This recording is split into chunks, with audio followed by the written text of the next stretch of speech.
News: oral cancer rates are rising in the U.S., expected to impact 48,000 Americans this year alone. But screening for the disease, it's far from an exact science. So in today's HealthCast, our medical specialist Christy Krueger looks at how a new detection method could really improve diagnosis and help patients avoid the serious consequences of oral cancer.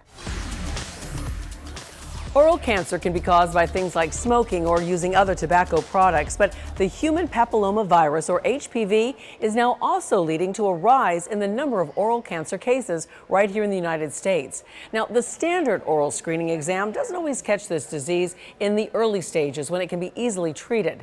That's why a local doctor with UHealth's Sylvester Comprehensive Cancer Clinic helped develop a saliva-based test. It's called OncAlert. The test measures biomarkers in your mouth that are associated with oral cancer.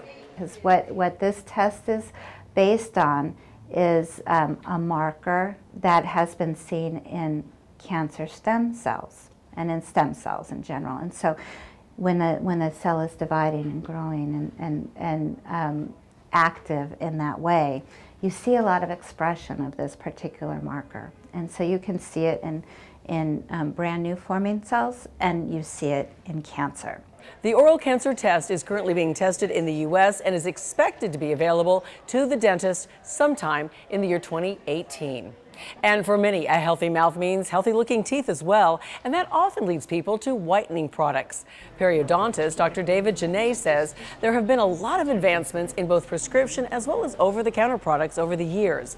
In fact, the latest OTC product doesn't even involve trays or special toothpaste. It's an oral rinse. It's followed by whitening serum applied to each of your teeth.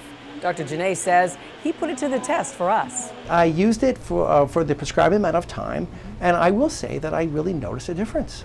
It made a difference. My teeth were a little bit whiter. I didn't feel any side effects per se. The instructions could have been a little bit more helpful, but I learned how to do it very quickly. Now, the most important thing with any of these tooth whitening products is to be very careful not to overdo it. Follow those instructions very carefully, because using these products more often or longer than specified can really damage your teeth as well as your gums. With your HealthCast today, I'm Christy Krueger.